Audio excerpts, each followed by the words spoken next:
Good afternoon. Welcome to PTP 2.0. My name is Alicia Reinhardt. I am the Transition and Graduation Consultant on the Special Education team at the Department of Public Instruction.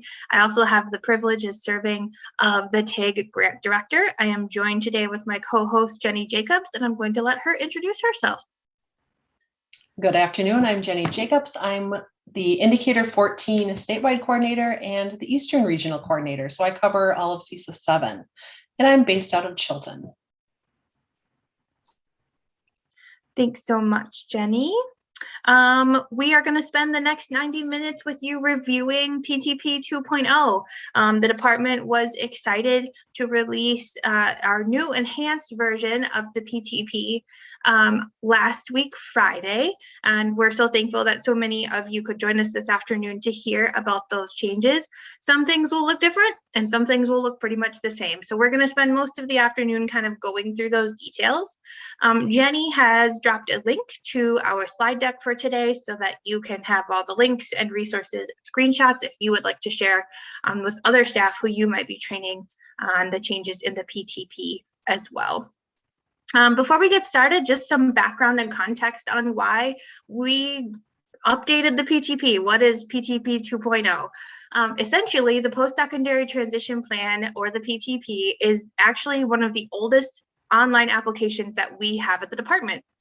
And so as a result, it existed on very old software and also included a lot of data.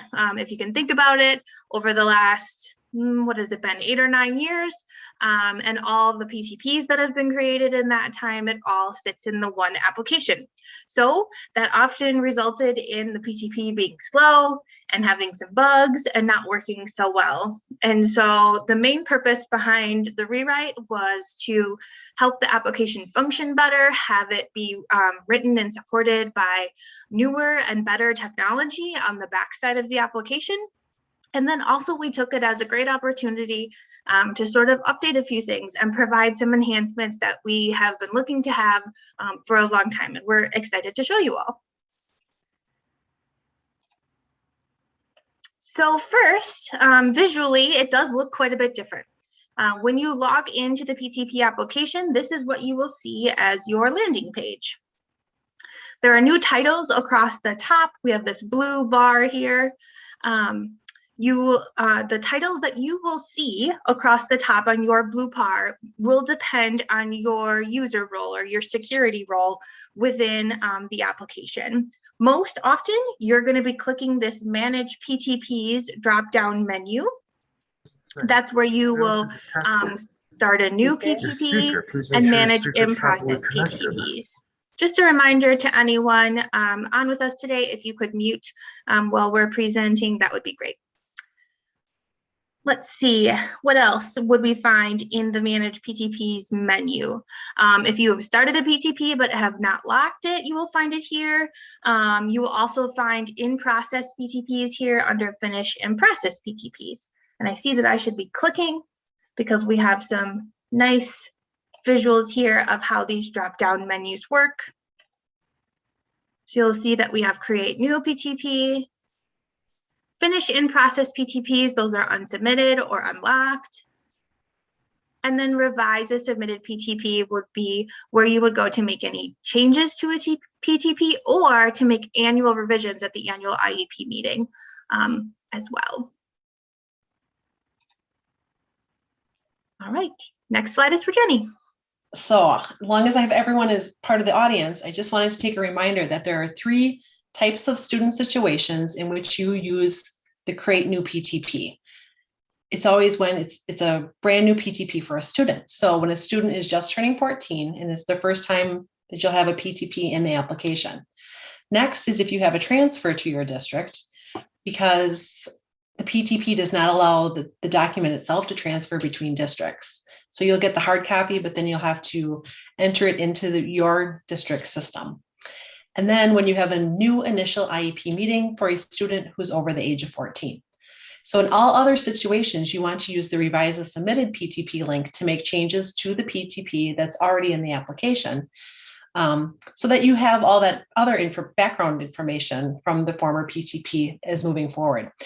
Also, once you select revise submitted, you're going to you have a choice of annual, revise with the meeting, or revise without a meeting. So please make sure what you're selecting matches what you have on that student invite. Often I get questions where people say, I can't change the date of the IEP meeting. And then I know that people didn't select annual, because if you pick one of the two besides annual, it won't let you change the IEP meeting date.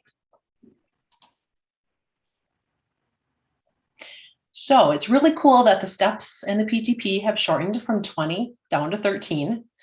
Many of the questions or prompts show up in the same page of the application versus showing up in a new screen and a new step.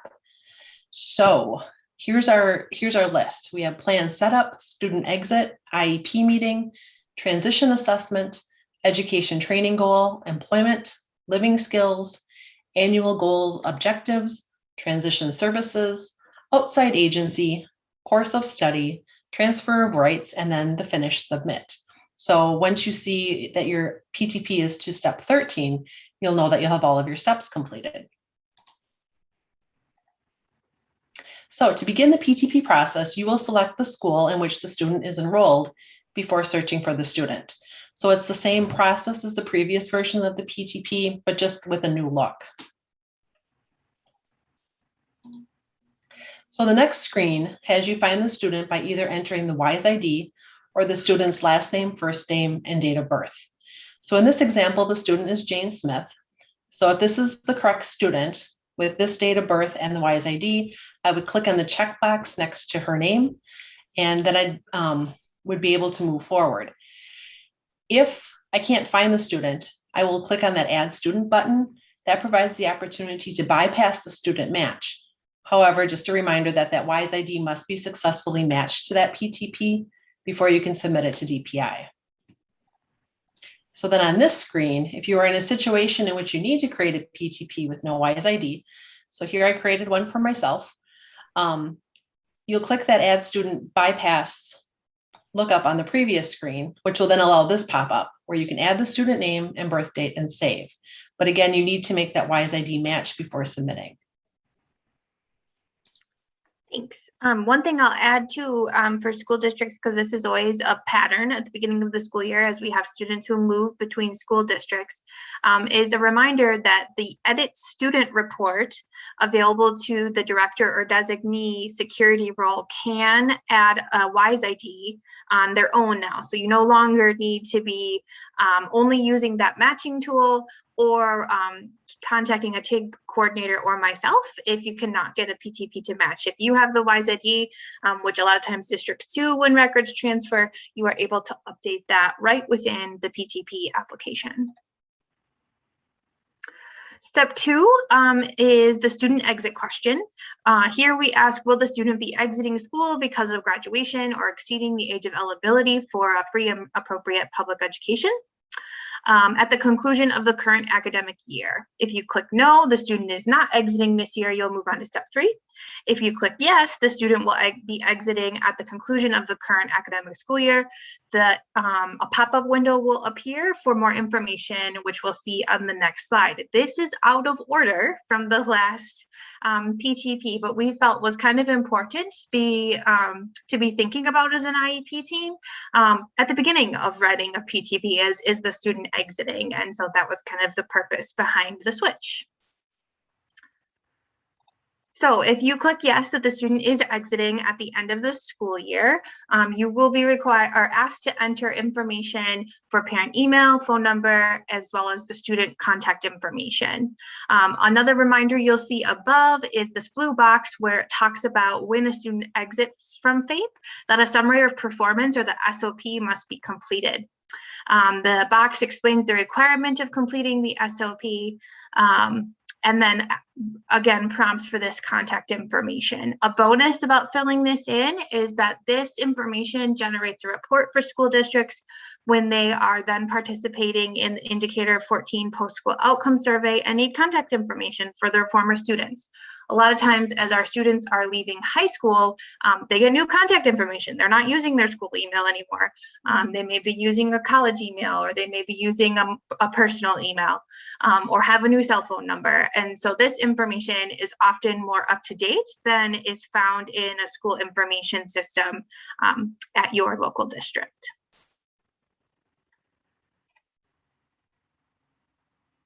All right, next we're moving on to step 3, where we're talking about the IEP meeting. It asks you to indicate the date of the IEP meeting along answering a question of whether or not the student attended their IEP meeting. You can see in this second bottom box here, if the answer is no, that the student did not attend the IEP meeting, you will see another question prompting you whether or not the student was invited to the meeting. Remember, it is a federal requirement that students need to be invited to their IEP meetings if the purpose of the meeting will include discussing transition services. And so if the student did not attend their meeting and they were not invited to the meeting, you'll also get this next red box prompt, which requires IEP teams to formally offer a new IEP meeting to remedy the situation of the student not attending and not being invited. So before you can proceed to the next step in the PTP, you will need to answer one of these 2 questions. So if you get into this situation, you might actually have to pause writing your PTP until you can verify that one of these 2 choices have been made by the student and or their parents. So that would be that they would like a new meeting scheduled and the student would be invited, or that the parent or the adult student agreed that no new IEP meeting is necessary.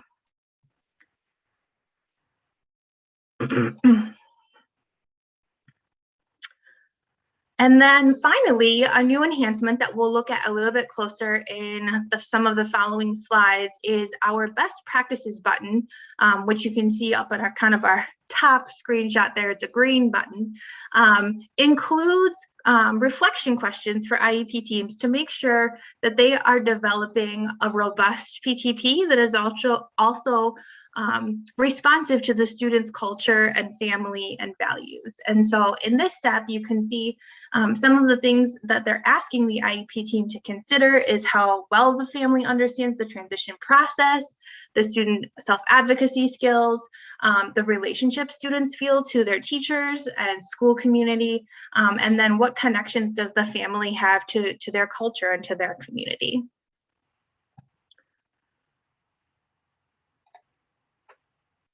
Okay, moving on to step 4 in transition assessment. To be a compliant PTP, an age-appropriate transition assessment must be completed before the IEP meeting that informs the programming, services, and goals selected in the transition plan. This is your opportunity to indicate that a transition assessment has been completed as required, and if the student's academic and career planning process, or ACP, was used to inform that transition assessment. The text box below allows you to add details from the assessment and the ACP process, which we strongly encourage you to use. The results of an age-appropriate transition assessment form the foundation of the transition plan. Transition assessments should begin well before the IEP team meeting to develop and ensure meaningful, high-quality information is available for the IEP team to consider. And for your reference, TIG has a pretty broad wealth of resources around transition assessment. And so we have linked those resources right here on the slide for you. All right, Jenny, you're up. Step 5. All right, so goal. Step 5 brings us to the student's education and training goal. So remember, this goal is written for after high school and addresses the student in planning for their future education and training goals. This screen provides several opportunities for the student, family, and IEP team to consider. So as we read down the list, and you're going to see that we have blank spots here, there will actually be the student names, like after high school, Jane will. And then we have the attend a technical community college and an associate's degree, attend a 2-year, attend a 4-year. We have the attend a short-term certification program, receive on-the-job training. This is always the one that kind of throws people for a loop. Receiving on-the-job training is for those students who are going directly into the world of work. Even if they're keeping the same job that they have, they're going to receive further training in their employment situation. So this is the one to choose. This is probably the hardest one where people get confused or hung up because they they want to put, well, they're already working, but this is the one to select, is that radio button. And then we have the choices of humanitarian program and enlisting in the Army. So when a student, so we've got that about going directly into work. And again, you got to remember that these goals are post-graduation or post-exit from school, not what the student plans to do in high school. So sometimes middle school PTPs will have high school goals. And we want to make sure, even in middle school, when a student is 14, that the goal that we're looking at in this section is really for after they leave school totally. Another note is if a student has two choices, like they're unsure, like they're thinking possibly we'll go to a 2-year, but they might go to a 4-year. Don't use other and then write in, we'll attend a 2-year or a 4-year. Pick one of the top radio buttons for 2-year or 4-year, and then put that extra information in the text box, because then you have a compliant PTP, but you also have all the information that was discussed at that IEP meeting represented on the screen. So step 6 is the employment goal page. This functions, again, very similarly to the previous version of the PTP. Once you select a career from the drop-down menu, though, you will automatically see the description of the career in teal. So Alicia, if you can click one more time. I think this is pretty awesome. So the actual, if you were in the habit of using the Excel document, it had the cluster, the pathway, and the career, and then way at the far right, it also had the description. In the previous version, we didn't have that option. Now you actually can see this right on the screen and can use this as part of your discussion during the transition process.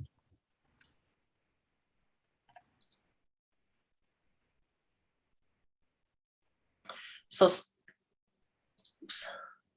when you click on the show more, if you have our pictures up in the Zoom, it's up in the top right-hand corner, circled in red. That show more, you will see the narrative that's normally found on the employment page. When you click show less, this hides. So as you can see, about 3/4 of the way down, you have the career cluster pathway career master list. That's that Excel document. It's probably one of my favorite tools in the PTP application. Normally, you're not going to see this unless you click that top box to show more, then these pieces will show.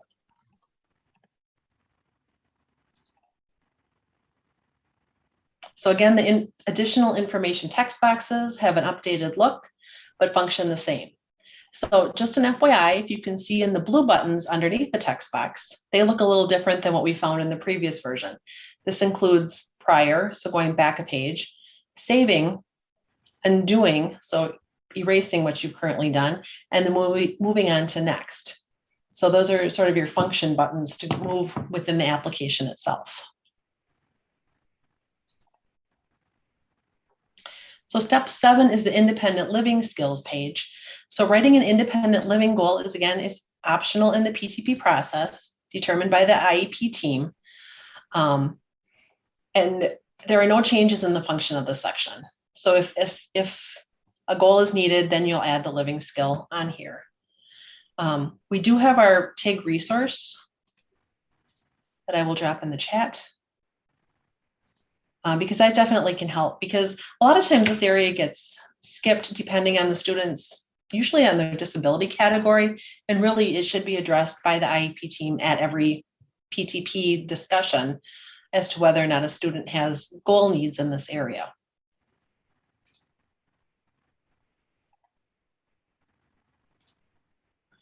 And then we move on to step 8. So annual goals, objectives. So does the IEP contain at least one annual goal or short-term objective that will help make progress toward meeting all of the stated post-secondary goals? The idea is you have to answer yes, because you need to have, that's a requirement by law. And then you'll have the add goal button, which will allow you to add the goal from the I-4 to the section.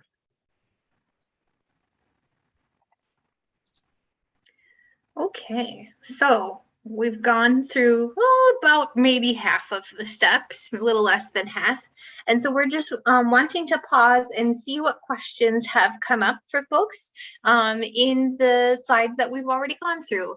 The first one that I see, I'll just start because I do have my chat box open, is Kimberly asked, do you have to click the save to go on, or will clicking next automatically save?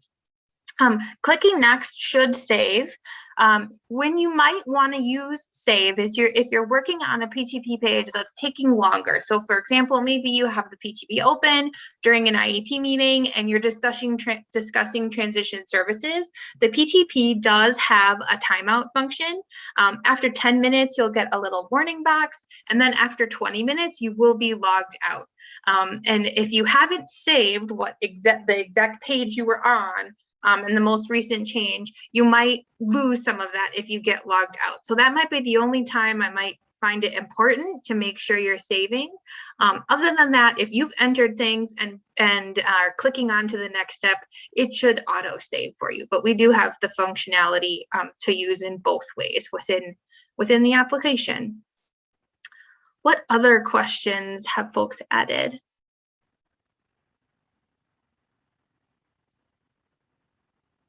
And feel free to unmute if you'd like to. This is a great opportunity to ask questions on anything we've covered so far. I have a quick question. Can you guys hear me? Yes. Yes. Oh, perfect. My question just real quick is, I know that you have to have a transitional goal. Do you have to have that? I know in the old one and in this one, do you have to write what the goal is, or can you just say yes and have the goal be a part of the actual IEP? Do you have to rewrite it or write a separate one?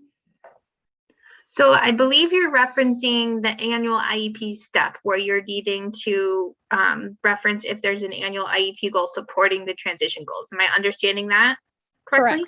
Correct. Okay. Technically, I'm going to say best practice because that's what we're here. We're all going to be best at writing the PTPs. It would be best practice to write the IEP goal itself that directly supports transition. Now, you're probably going to have more than one, and I have seen things like referencing the I-4. Technically, that's compliant, but best practice would be that you would write the IEP goal in that text box. Okay, thank you. Mm-hmm. Alicia, we had a question back a little bit further in the chat on using other, if you could discuss that as related to goals. Yeah, would you happen to have it, Shelley? Will you read the whole question to me? Do they have like a specific part of other? And Jenny, you chime in too. Can you comment on why teachers should or shouldn't use other under the educational goal link? So many people do not seem to fully understand why or when they should use that button. Jenny, you want to go first, or would you like me to? Oh, I'd love to. So in my other presentation, there are definite times and places to use other where you can't find something in the drop downs that truly matches the student's educational training. Usually it's a training piece or employment piece. Some districts have pretty strong policies on when other is allowed or not allowed. But most often you can find something that really comes close in the radio buttons themselves and can get the rest of the information in the text box. But if you do need to use other, if you have a student with pretty significant needs that's going to be doing something pretty unique, you need to make sure that especially the training piece fits the format that's required to pass compliance. So the student will receive training specify what that training is, from who's going to provide it, and then the location of where it's going to be provided.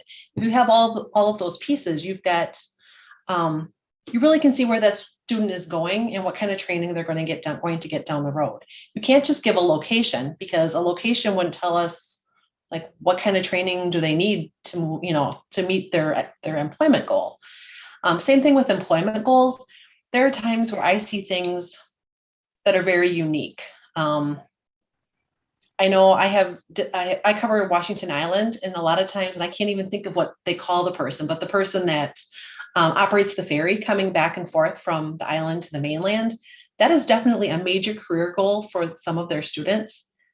they write that in other for employment, and that's a career. That's a great career. That if that's what needs to be in there, great. It's when people pick things that are in the drop downs, it's kind of frustrating because then we're checking compliance on things that don't need to be. And there are times, again, it's really district policy. I want to say that because some districts are really going to work with you on using the drop downs and not writing things in other either. And I think Alicia can elaborate on that. What happens when you use other? Yeah, so what happens when you use other? When you use other, it automatically prompts a compliance review by one of your TIG staff members to make sure that it includes the components that are required under law that Jenny just referenced. Specifically, she was giving an example in the education or training goal. So the application itself is designed for PTP users to be writing compliant PTPs 100% of the time. But we also know that every student is unique and that PTPs need to be individualized. And so that's why other exists. But it is most often important to be thinking about selecting from the menus before using other. And what just happens is it prompts that compliance review and you may be asked to fix your other statement. I see Jody has her camera on and maybe unmuted. Jody, do you have a question? Oh, I do not. Okay. Sorry to put you on the spot there, Jody. What else?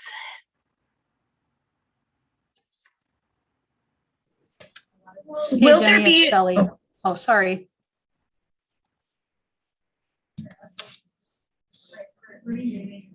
Anything from 20. Was someone trying to unmute? Go ahead, Amy. Yes.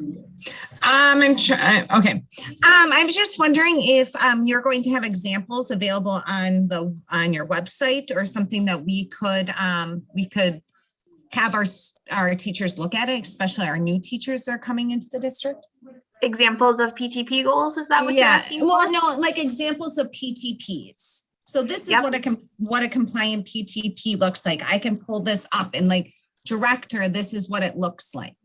Yeah, absolutely. TIG has a wealth of PTP samples that are out on our website.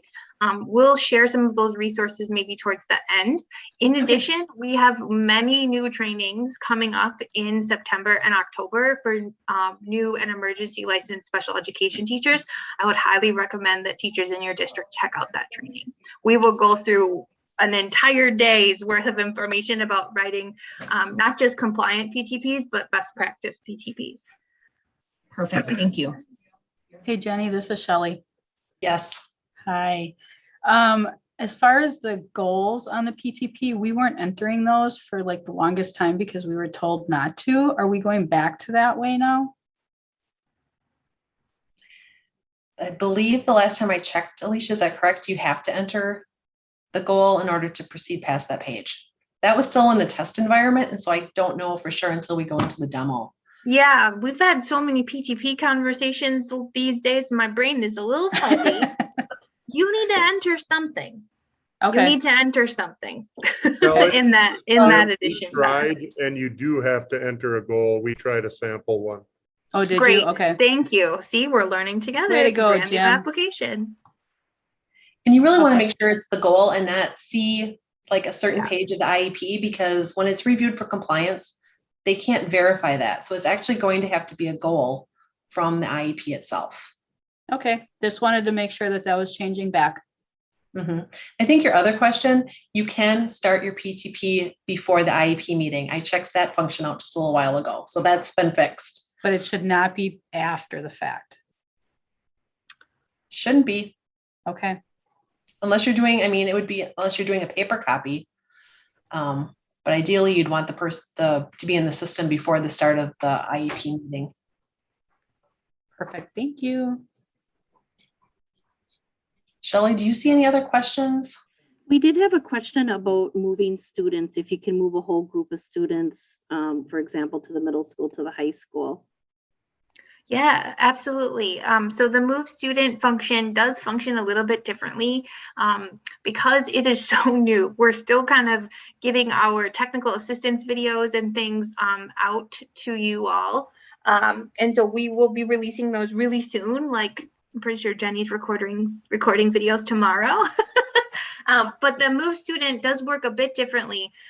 Essentially, how it works now is you need to select your from and to school, just like you'd be transferring some information on a different app. Kind of reminds me of a bank account, one account to the other, right? From school to the to school.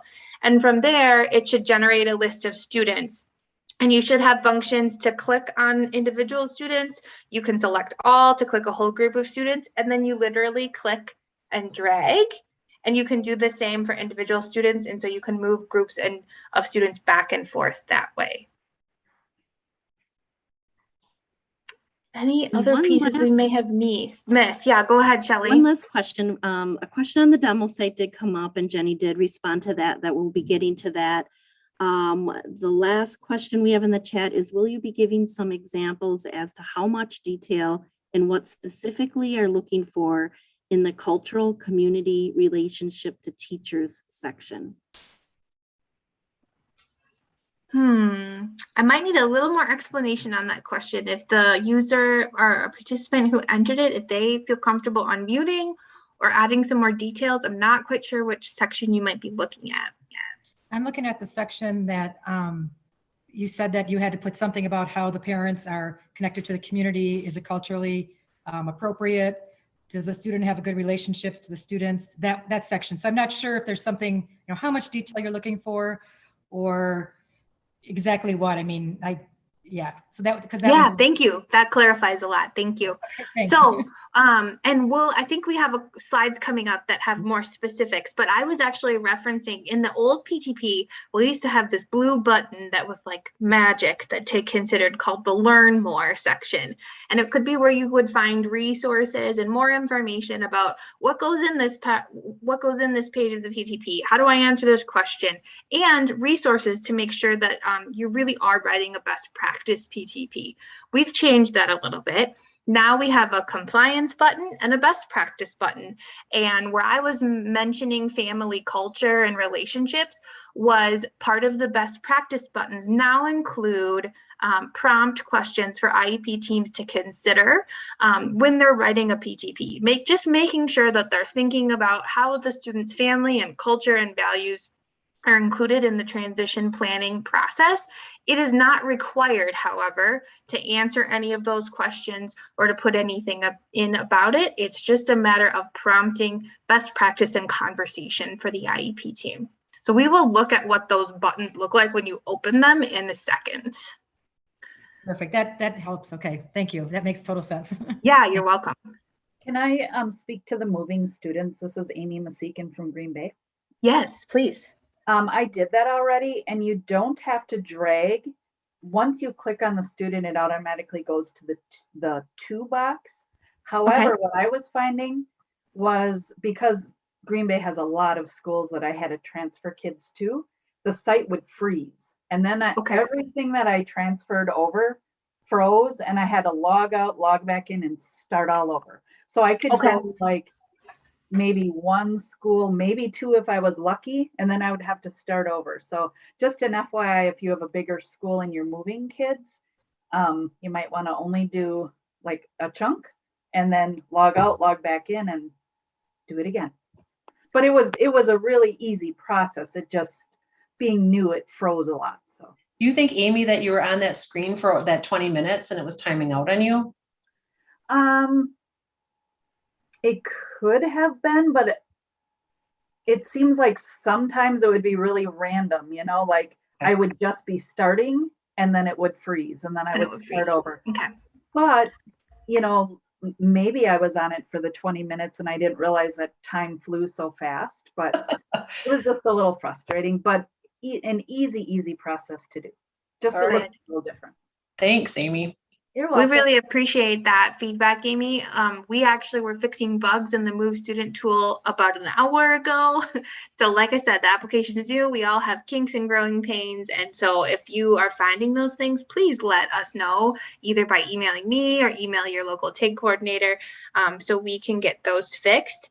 Amy, I wrote that down to just make sure our developers look into that because it might have been fixed with the bug he fixed today, but it may have not been. So all think good things to know and learn about. So I think we're going to move on. Keep answering your questions in the chat as they come up, and we will pause again when we get towards the final steps of the PTP. Okay, so we're moving on to step 9, which is transition services.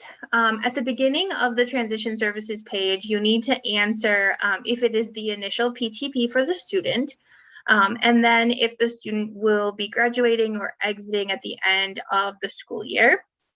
The blue Add Transition Service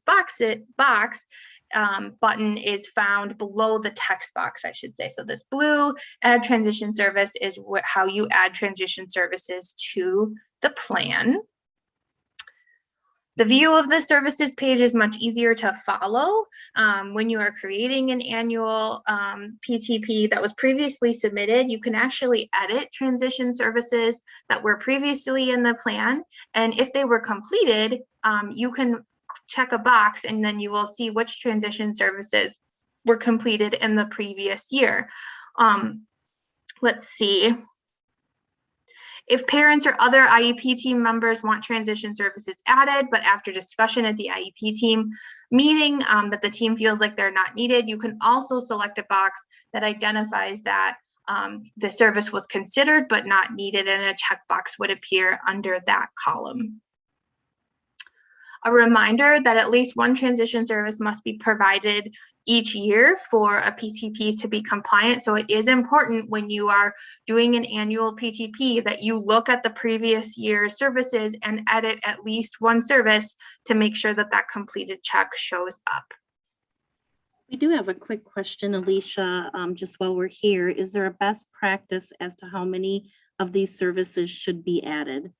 Oh, that's a great question. I remember many a student teacher I've trained saying, but I think we could do everything in all 6 of these lists. And that very may well be true. But what my guidance has always been really thinking about those long-term education and employment goals, and how are we reaching those goals? Those transition services should be kind of the steps leading up to those goals. And so you can see here on the screenshot that we have on the screen, we're actually seeing multiple years of transition services. So I actually encourage a best practice for IEP teams to plan out 2, if not 4+ years of transition services at a time. And then at the annual meeting, review them. Are they leading up to those goals? And so I think the number is not necessarily about you need to have this many from this list. I think it's about, do the number of services in the PTP help lead towards those long-term education and training and employment goals? And is it doable? If there's 10 services on the list and only 1 is getting done every year, are those services really going to help the student be successful? Jenny, would you add anything else to that question? Well, interestingly, with the online course, I've had to read 100+ PTP or transition plans submitted through the app. And when you have a really well-written one and you see the students' strengths, interests, and where they're going, and then you see the transition services that align, and you see that it's a full plan, like you can just smile when you're done because you're like, okay, this student's going to get where they need to go. And that's really what you're wanting. Not just picking one for compliance purposes or clicking all of them, like, again, because a parent thinks that, well, they could use everything out there, but to have those that move from point A to point B. And when you start doing that, when you start having teachers do that and you read them and you're like, yes, now I can see how that student's making that progress. And part of it is really getting comfortable with all the different drop downs. The tendency tends to be pick the first ones because that's the ones our eyeballs constantly go to versus really exploring all the different choices within transition services. And one more question while we're kind of on this topic. Should you remove or delete a service from a prior school year if it was not provided?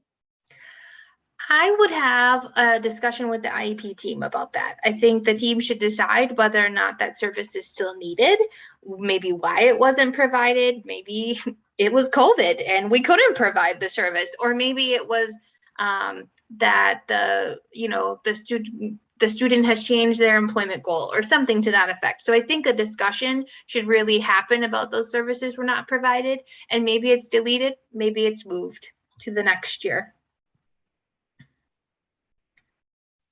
And you could always capture those conversations in the text box located above this. And really that's what you want, is you want to make sure that the things that were discussed are really represented so that there aren't concerns down the road. Sometimes they forget about that text box. Yeah, great advice to use the text box, Jenny. Okay, moving on to step 10 is outside agencies. This question hasn't changed. If you select yes, the same questions appear that were in the previous version of the PTP. You can see those here on this like bottom screenshot. A reminder that if it is likely that transition services will be paid for by an outside agency, it is required that that outside agency is invited to an IEP meeting. If the outside agency was not invited with consent from the parent or adult student, there will be corrective action needed in terms of offering a new IEP meeting. So the one thing I'd like to add on that one, and this was from a district when I first started working for TIG, one of the issues I had as a teacher was getting that consent form signed before I needed to send out the invite. And a district informed me, they said, well, we just send all of ours out right away in September so that we have a better chance of getting them sooner than like the week before you need to send out the invite. Like, oh, we never thought about that. So something to keep in mind is just a really nice practice across your district is if you've got those juniors and seniors especially, send out those consent forms early instead of trying to capture them right before IEP meetings. Can I ask a clarification question on the previous slide? This is Amy Masikin again. Hi. So, like, if we invite a college representative or DVR, but it's more for information, do we put that on there? Because that key word right there is likely to provide or pay for transition services. We don't know if they're going to qualify. So do we put them anyway if we've invited them and done all the other steps or not? I would for two reasons. One, anytime you're inviting somebody to the IEP team that is outside of those required IEP team members, you have to have consent from the parent. And so this, but would we put it on the PTP? I would. That keyword pay. I would. I think I would get it. The law talks about pay because you're wanting that collaboration to happen between that agency who's providing transition service and the school district. But it really is best practice for collaboration to happen before that time period. So I'm happy to hear you talk about things like inviting a DVR counselor for information. That's totally okay and encouraged. And I would document it by saying yes, and you know that you follow the steps with consent. Okay, thank you. And just to clarify, Alicia, and Jenny did mention this in the chat. So if DVR is attending the IEP meeting, then we should be marking yes. Probably, yes. Technically, if they're not paying, they don't have to be. But if they're on the invite, you need consent. You need to be following those procedures. So I'll just say yes for best practices purposes. Ready to move on to course of study? Great. Step 11 is the course of study. This page is much easier to read than it was in the past. You should continue to have the option to select manual entry or to select from a list, which is utilizing the roster system. Just an FYI to the users who use the roster system to enter a course of study, there were some problems with this when we deployed the PTP last week. We know about them, and they were a little bigger than we could fix like immediately. So it may not be working totally up to date. I get my final update from the developers tomorrow, so I will know tomorrow if that has been fixed or if it will be coming in the next couple of days. But that was due to an issue with roster malfunctioning within the WISE data system. It didn't have anything to do with the PTP. I think, though, a lot of users use the manual entry, so that is still available. You can just select either one of those here. And then if you do select manual. I think either way, you need to select this add a course, and then you can go ahead and add the courses. As you add them, the courses and the transition services will be in tables side by side below. And that is done purposefully so that IEP teams can be thinking about how the transition services and the courses of study are working together to work towards those PTP goals in education and training, employment, and independent living where applicable.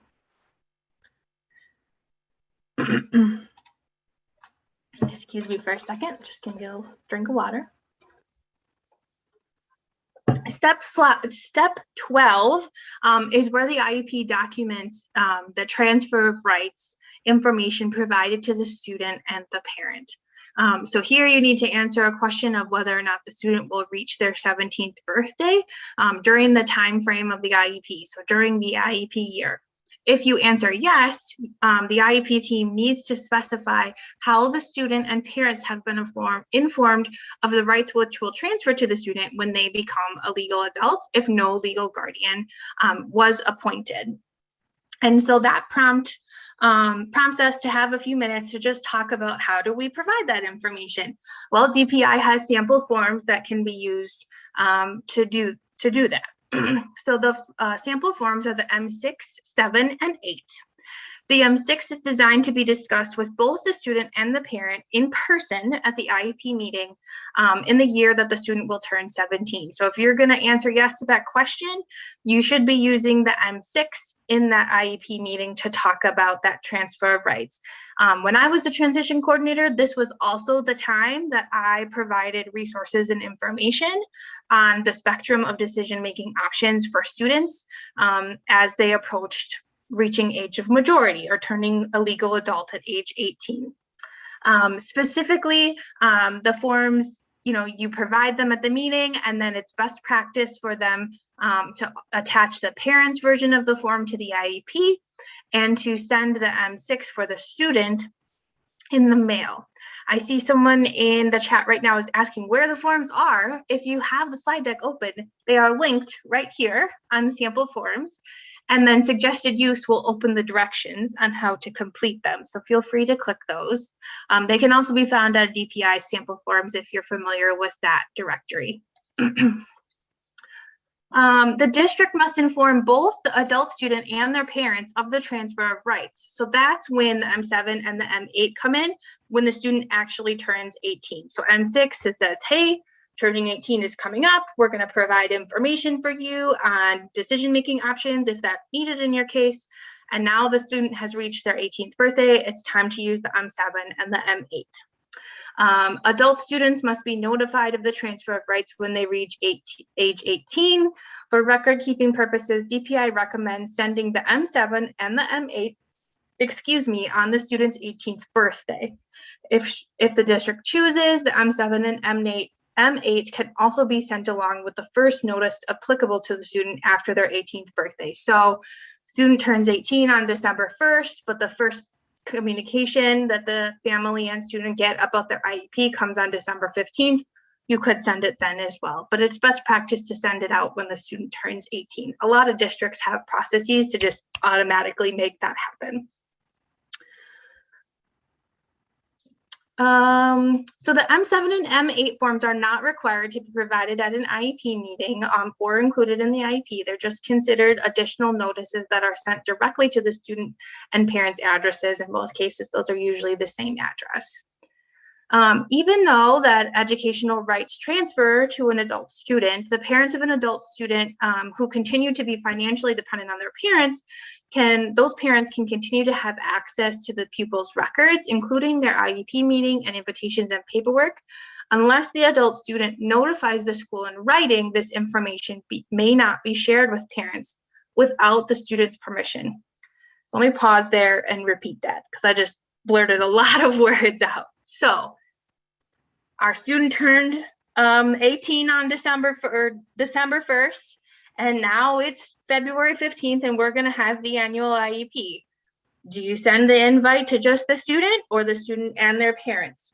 Unless the student says in writing, I do not want my parents included in my IEP meetings anymore, you can continue to include them in those formal communications like IEP meeting invites and meetings and etc. However, I would say that I think anybody who's been in this situation with a student who's kind of struggling with wanting to include their parents, I would highly recommend that that conversation happen early and to know what the student's wishes are. Because if they are a legal adult, they do have their educational rights in place and decision-making authority over their IEP. So I think, you know, the formality is great, but really we need to have a strong understanding of what the student's wishes are as an adult and how can we support them and include their support network that they wish to have included. That might include their parents, it might not. Let's see. There's also some formalities about how the transfer of rights and age of majority processes should be included in the school district's policy on pupil records.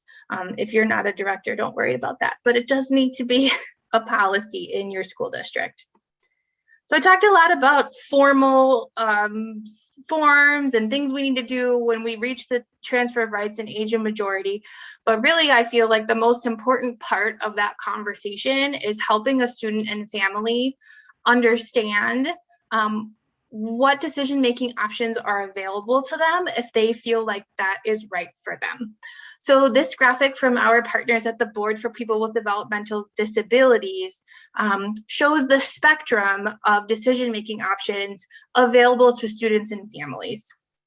Options on the left side of the graphic are the least limiting, meaning that they have the smallest impact on the legal rights of an individual, and the options moving towards the right have the most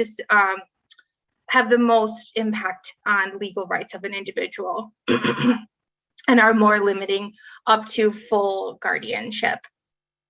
It's important that educators know that their role at this time of sort of like the IEP process and career is to provide information, not to help students and families make that decision.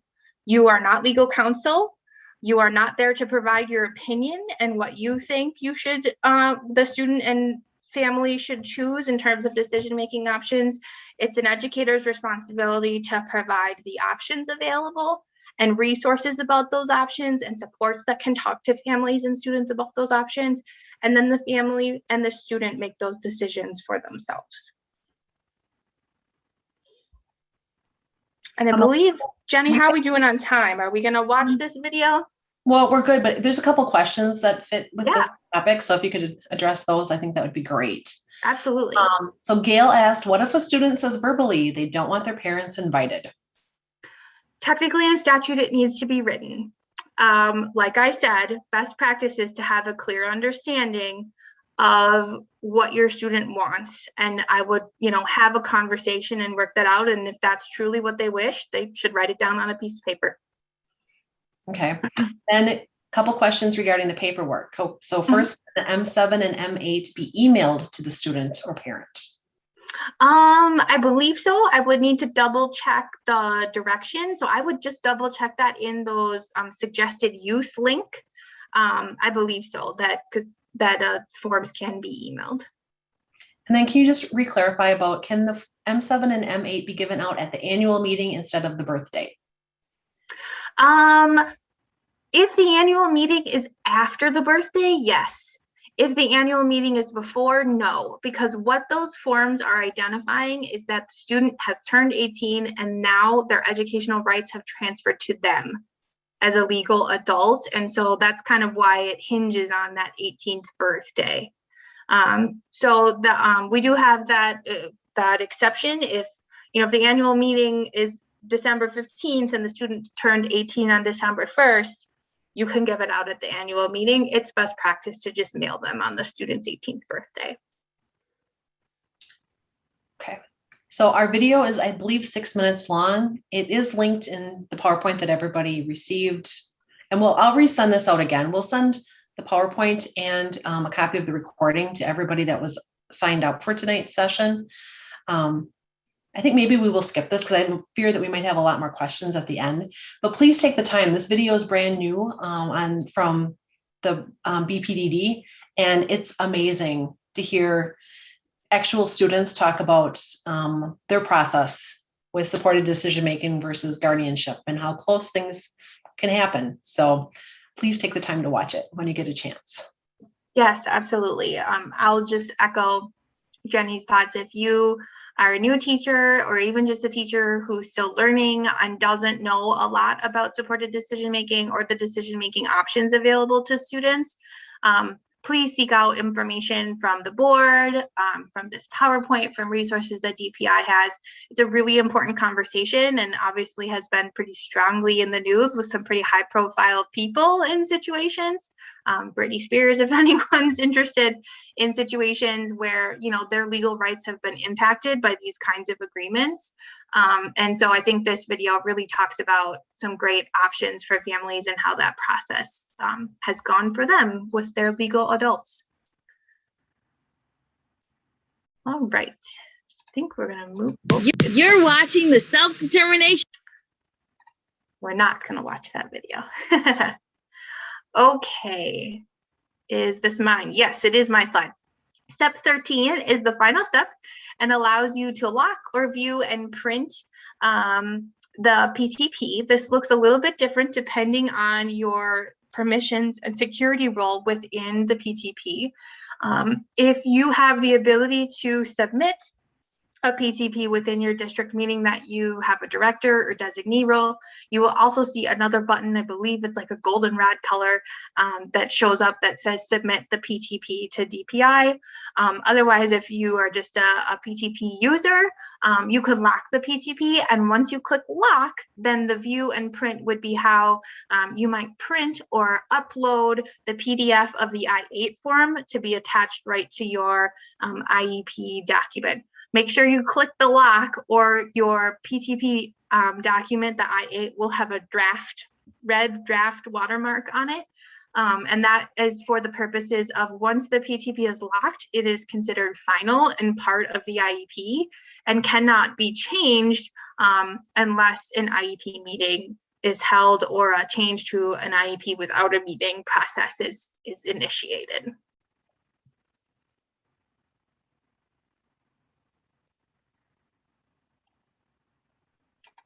Okay, Jenny is going to talk to us more about those learn more buttons that we kind of referenced a little bit ago. So yes, Alicia's already given you the little bit of the overview. So in the previous version, we just had the one learn more button. Now we have it broken down into compliance and best practice. So compliance is the law. That's taken directly out of statute. So most often that's probably not the button that you're going to be selecting. You're going to be looking at best practice, like what can really help you inform how you're creating that PTP. So not every page has both buttons, but most do. So why have we added the culturally responsive practices and guiding questions to the PTP? Well, what we do know is that culturally and linguistically diverse students with and at risk for disabilities benefit academically when there's really a balance between engaging in culturally responsive practices and teaching within a climate of accountability. That's taken directly from NTACT. So to do this, I mean, this is what we're talking about. Educators must provide educational opportunities and transition planning that is positioned from within an assets-based framework that's culturally responsive, uses those practices that identify students' cultural knowledge, voice, prior experiences, and diverse learning styles, and recognize them as resources rather than deficits. So we want to do that to increase student engagement and provide more meaningful instruction. So how are we doing that? Well, so it's important for educators to support students and families in developing post-secondary goals and supports and services that can be tied into their preferences, interests, needs, and strengths. So that would be including connecting individuals with the community in their communities in which they live and the strengths and assets that their individual experiences, families, and communities bring. So the PTP poses educators to develop transition plans to play into these strong strengths that students and families and other team members have. So with the inclusion of these assets, not only increases student engagement, but also ties directly to student achievement. So educators can utilize the reflection questions built into that PTP best practices to think about the PTP development of individual students rather than simply just kind of going through the motions of completing the PTP. So if we look at, so these are the different areas in the box at the top that have culturally responsive guiding questions built into that, into those best practices buttons. So it's linked on the PTP 2.0 Learn More. There's reflection questions in each of these categories, and the educator's reflection on the individual student's PTP, and it allows for goal setting for educators. So really, there's been a lot of work done where a group has been brought together, a very diverse group, to come up with ideas of what kind of questions would assist teachers in thinking about as they're working with families from diverse backgrounds as they go through the PTP process. So this is new for us also. We're kind of excited to be working with this process. And this is what it looks like. So this is an example on the student invite page. So at the top, it lists the best practices piece. Then in the middle, we have the creating a culturally responsive and robust PTP guiding questions. And there's just 3 questions on this one. But does the family understand the transition process and its importance? How are you going to create a safe space for the meeting, both location and so all members feel comfortable sharing? So there's just kind of more of those thought-provoking questions that you'd ask yourself as you're setting up that student's meeting. Does the student have the self-advocacy skills needed to fully participate in their meeting? And do they understand the importance of doing so? And then lastly, does the student have a relationship with an adult that allows them to feel connected, grow, and share? Is that person invited to the meeting? Have you considered different ways to reach out to families that connect to their cultural needs? So that's what it will look like in those best practices buttons. And then at the end, we have the different resources that fit within that topic also. So on this page, we have the Wisconsin Transition app linked, and then family and community engagement linked also. So TIG is in the process of creating a resource that lists the rationale behind adding the CLRP reflection questions to the PTP. And we will also have all of the sections with their corresponding questions available on the same resource. So you can go through the PTP and you can click on all of them, but we're hoping to have this resource ready soon that will allow you to see all of them in one spot.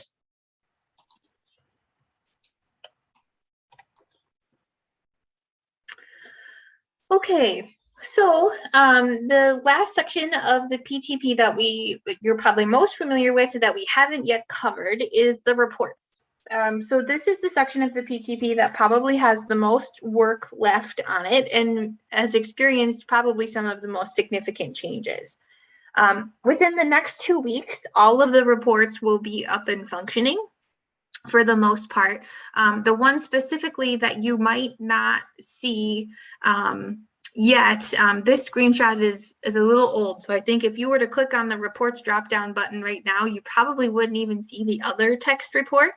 It's gone, or it's missing because it's not finished yet. It needs to be wrapped up yet this week in development. And so the reports you see should be working. The reports you see will also vary on your security role in some situations. The other report will be up and running by September 1st. We know that that's a critical report that some districts use, as well as TIG uses to help review those situations where schools are needing to use the other boxes. The reports that are up are fairly much the same and look pretty much the same as you've seen before. We will eventually combine some reports. So for example, the locked but not submitted and the locked report, a couple of those are going to be combined into one, and it'll just be a matter of a checkbox. I want to look at the locked but not submitted. I want to look at the unlocked PTPs. So you'll see those updates kind of come out over the next couple of weeks. And lastly, the report I wanted to mention was Edit Student. A reminder, that is where districts can update PTP records with a WISE ID, so you can make your own WISE ID match. And if a student has a name change, you can make those changes right in the PTP. You no longer need to reach out to DPI for those name changes or WISE ID matches.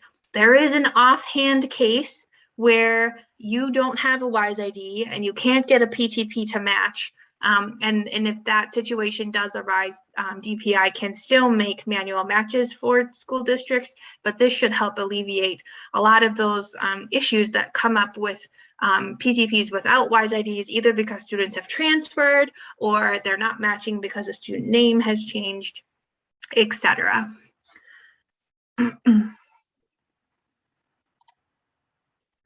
So we do want to mention that the demo site, but I also see, I'm watching my clock here, it's almost 3:40. And so I'm going to talk through some specifics on the demo site. And if we do have time, I will go and actually demo the demo. I will show it live to people, but I want to make sure questions are answered. So the biggest thing to note is that we will have a demo site. It will look just like the new PTP 2.0, but the change is now the demo is behind your login for the PTP. So you cannot log in, you cannot access the demo site unless you are logged in to the PTP. That may raise some questions for folks who might have shared the demo site with external partners like outside agencies, parents, students to do some planning in the PTP. For security reasons, we had to put the demo site behind a login. And so we recommend if you have a situation where you're wanting a parent or a student to be able to maybe write a draft PTP, we highly encourage folks to use the Wisconsin Transition app that TIG offers, which mirrors the PTP questions. Let's see, what are some of the other specifics around the demo? You will find it at the bottom of the Manage PTP menu. When you click that, it says Create a Demo PTP. Remember that, go ahead, Jenny. You have to select a school before you can actually create a demo PTP. So if you have multiple schools, you need to pick one before it allows you to do that. So if you are a user, for example, a director who is a director in multiple districts, make sure you select a district before you select create a demo, otherwise nothing will happen. And so if you are a user who has multiple districts, on your blue main bar, you will see an option that says change district, and you should be able to toggle to your multiple districts that you have access to. The really nice thing about the new demo is it doesn't time out. You can go back into a demo PTP that you were creating previously. And so if you started one with a student, for example, as a practice or a transition lesson, and click back in, it would click resume, or you can reset the demo and start over from fresh if you would like. You can also create a demo PTP I8, a draft I8, and print that as an example if you would like to use that for training purposes. Anything else on the demo you would add, Jenny? No, it's very easy, user-friendly to navigate. Is the only difficulty is, like Alicia referred to, is you do have to be logged in. A lot of times that was my quick way, was to grab the demo site to get to the Excel doc for the employment goals. My recommendation now is to make a copy of that and save it in your own file so you don't have to go back into the PTP application to get it. The other major change that we've made in the PTP application, which you could not do in the old application, is if you want to get in and get right to that employment step, you can now navigate through that left-hand menu, even if you haven't completed previous steps. In the old PTP, you could not do that. So now it will just show that the step is unsaved. If you skip it or don't enter anything, you won't be able to lock a PTP until all of the steps are completed. But you could get right into a demo and click right to employment if you want to look at that, that career cluster spreadsheet. I think we have one more helpful tip. Since we've launched a new application, you're going to see this data access agreement message that often comes up every once in a while. And a reminder, if you click all the boxes and click agree, and then the screen magically reappears, you probably need to clear your cache. So there are directions that pop up right in the app right now, and a warning message after you're seeing this a second time. These are some options for how to clear your cache. And then so you clear your cache, you'll have to click all the boxes one more time and click agree, and then it should navigate you right into Wise Home or the PTP. So actually, Alicia, this happened to me today. So I did click the buttons, agree, it came back up. I cleared my cache and it took me right in then. It did, good, okay. It should do that, but I've had it the other way as well. No, it works that way today, but today for me was a clear my cache day. So things will be loading a little slower again for a while. So I think I'm gonna move past the demo and make sure we catch questions, and then we can certainly go back. What questions are coming up?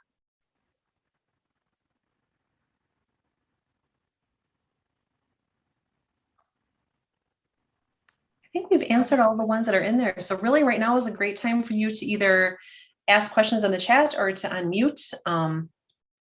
What would you like more clarification on? We do have one that just came in. Yeah, it's me. It's Shelley. It's Shayna. So I'm in there right now, and when I go to reports, all I'm seeing is new meeting, student history, edit students. I'm still the district director as my access, but that's all that's showing up on my reports. I can see somebody's created one, but I have no way to do anything beyond that. Well, so Shayna, which ones are you seeing again? All I see is new meeting required report, student history, edit students. I can't see the lock. Those are gone. Okay, so they might be working on them. Okay. They're working as we speak.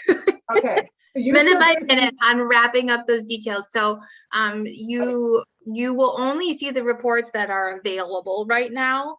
Okay. And even if I were to go in, might even be confusing if you all looked at my drop down menu, because I have different access to reports than you all do, too, as well as the DPI admin. And so be patient. And if you're still having trouble by September 1st, let me know.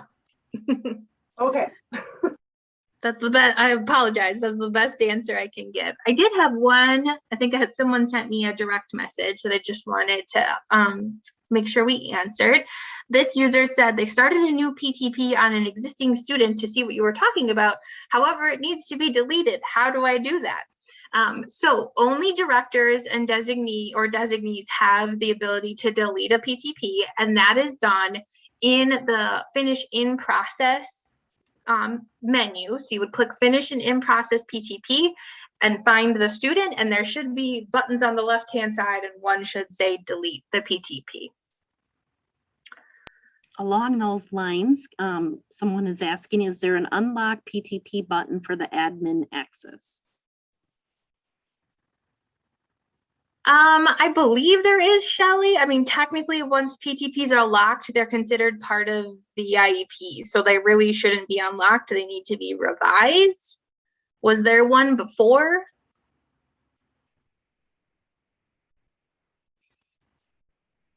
I just found it. It's not as easy to find as the old one was. It used to be really, but you have to go to that student. There should be a button that says resume or delete if you're in the admin access. And when you hit resume, then it comes up with the option to unlock the PTP. But you've got to hit resume first and then go to unlock. It's also where you go to submit it. You have to go to the resume, and I just saw the button to submit it. So I found it by accident. Thank you. Yeah, and just for everyone's reference, Shelley does have a director designee access, so that what Shelley sees is not going to be the same for everybody. So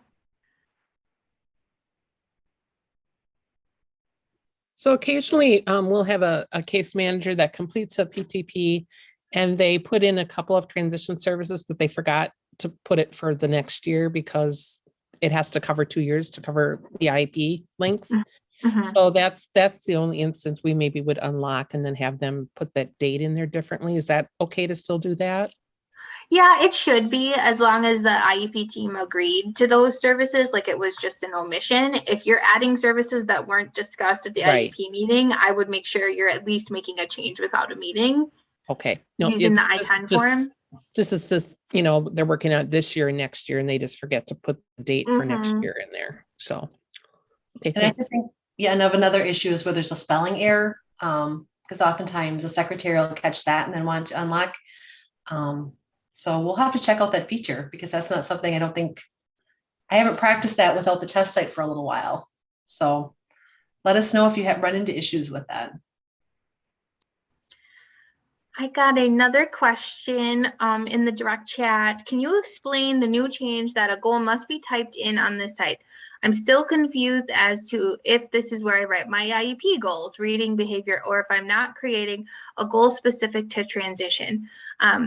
So what the law says is that the IEP must include an annual goal that supports the transition goals. So let me use an example. A student's transition goal in education is to attend a 2-year university. They may have a self-advocacy goal where they discuss their accommodations with their teachers. That annual goal supports their transition goal and should be typed in that annual goals box and added. Some districts choose to have annual transition goals in the IEP as well, but it's not that black and white. Like, it has to be a specific transition goal. It just needs to be an annual goal that's supporting those long-term PTP goals. Right, and then just to clarify, this is not a time to create a new goal that isn't in the IEP. So you don't create a different goal just for the PTP. It has to be something that's already in the IEP that you're bringing over.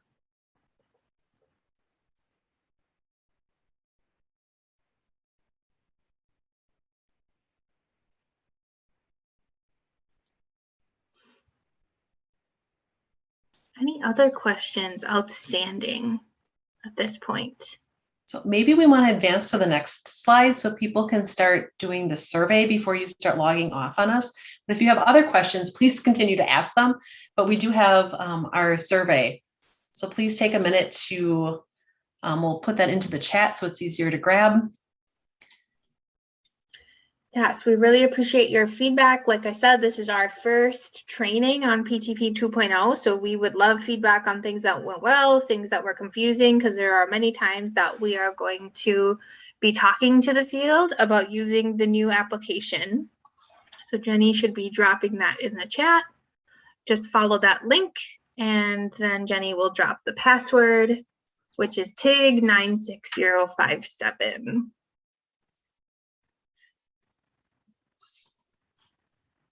What other questions do folks have while you're filling out the survey?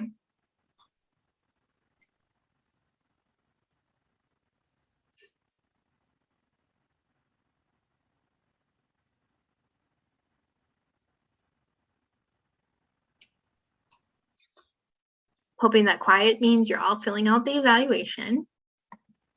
I feel like we need some music playing. Yeah, we need a little Jeopardy or something.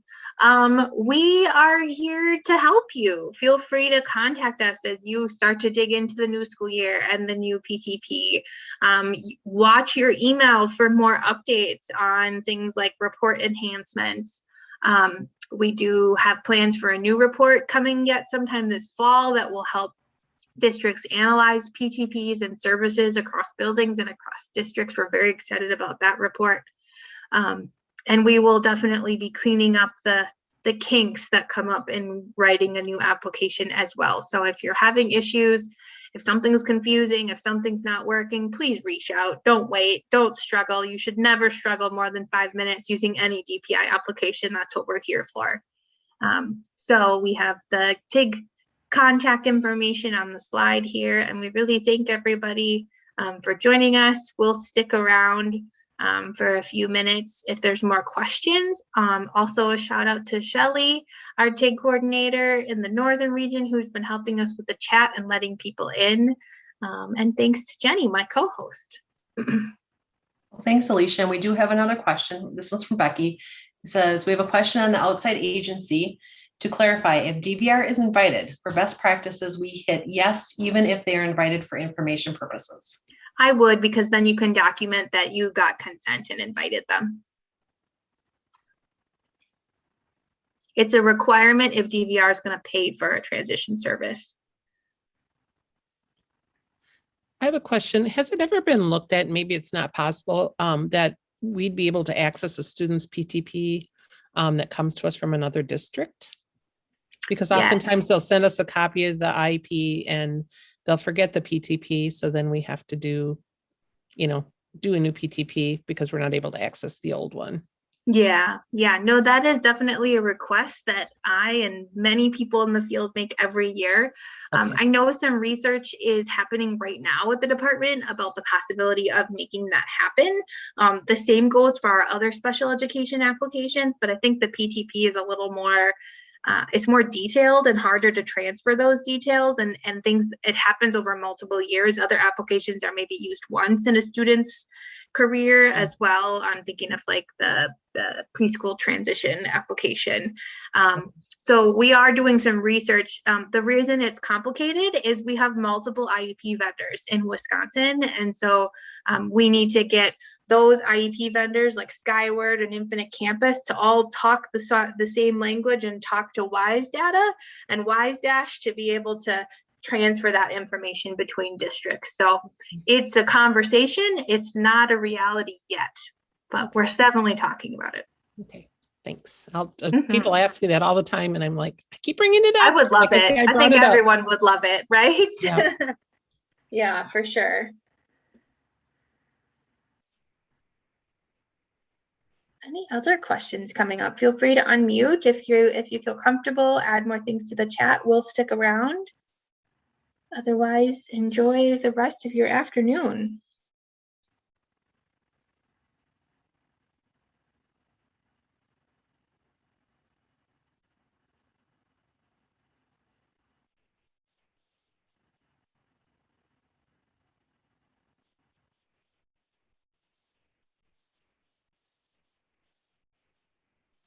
Thank you.